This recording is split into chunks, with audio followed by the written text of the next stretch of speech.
Market లో సంత్రాలు kilo 80 నుంచి 100 రూపాయలు అమ్ముతున్నారు. ఇందులో విశేషం ఏముందని అంటారా? అక్కడికే వస్తున్నా. ఈ సంత్రా తొక్కల పొడి కిలో 800 నుంచి 1000 రూపాయలు అమ్ముతున్నారు. షాక్ అవుతున్నారా? ఒక్కసారి అమెజాన్ లేదా ఫ్లిప్కార్ట్ లో చెక్ చేయండి. కొందరైతే 1500 కూడా అమ్ముతున్నారు. అది వేరే విషయం. మనం సంత్రాలు తిన్న తర్వాత తొక్కలను డస్ట్బిన్ లో పడేస్తున్నాము. అదే తొక్కల పొడి 1500 పెట్టి ఎవరు కొంటున్నారని మీకు డౌట్ రావచ్చు. అసలు ఈ సంత్రా తొక్క పొడి వల్ల కలిగే లాభాలేంటి? వీటిని అంత ధర పెట్టి ఎందుకు కొంటున్నారు? ఈ వీడియోలో మీ డౌట్స్ అన్ని క్లారిఫై చేస్తాను. వీడియోని పూర్తిగా చూడండి. ఈ లాభాలను మీరు తెలుసుకున్న తర్వాత ఎవరైనా మీ దగ్గరకు వచ్చి 2000కు కొంటానన్నా కూడా మీరు అమ్మడానికి సిద్ధపడరు. ఆలస్యం చేయకుండా దీని ప్రాముఖ్యతను తెలుసుకుందాం. సంత్రా తొక్కలను నీడలో ఆరబెట్టి వాటిని పొడి చేసి పెట్టుకోండి. ఒక చిన్న గిన్నెలో సంత్రా తొక్కల పొడి 1 చెంచా తీసుకోండి. అందులో 1 చెంచా బియ్యం పిండి, 1 చెంచా ఎర్రపప్పు పొడి, 1 చెంచా శనగపిండి వేసి వీటన్నిటిని బాగా కలిపి అందులో కొద్దిగా అలోవెరా జెల్ మరియు తగినంత గులాబ్ జెల్ అనగా రోజ్ వాటర్ వేసి పేస్ట్ లా తయారు చేసుకోండి. ఈ పేస్ట్ ని మీ ముఖానికి రాసుకొని 15 నుండి 20 నిమిషాల పాటు అలాగే ఉంచండి. అది పూర్తిగా ఆరిపోక ముందే సాధారణ నీటితో ముఖాన్ని బాగా కడుక్కోండి. ఇలా చేయడం వల్ల మీ ముఖంపై ఉండే నల్లటి మచ్చలు, కురుపుల మచ్చలు,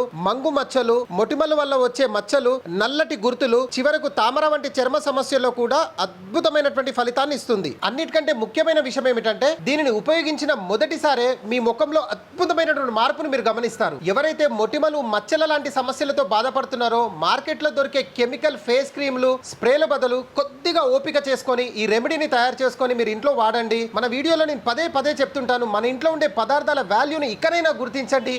అంటే రెడీమేడ్ కి అలవాటు పడకండి. కొద్దిగా ఓపిక చేసుకొని ఇలాంటి రెమెడీస్ ని వాడడం వల్ల మీకు నేచురల్ బెనిఫిట్స్ అందుతాయి. ఈ వీడియో మీకు ఇన్ఫర్మేటివ్ గా అనిపిస్తే ఒక్క లైక్ చేయడం మర్చిపోకండి. ఇంతకుముందు నేను చెప్పినటువంటి ఆరోగ్య సమస్యలతో ఎవరైతే బాధపడుతున్నారో వారికి వీడియోని తప్పకుండా షేర్ చేయండి. మీ అభిప్రాయాన్ని కామెంట్ రూపంలో తెలపడం మాత్రం మర్చిపోకండి. జై హింద్.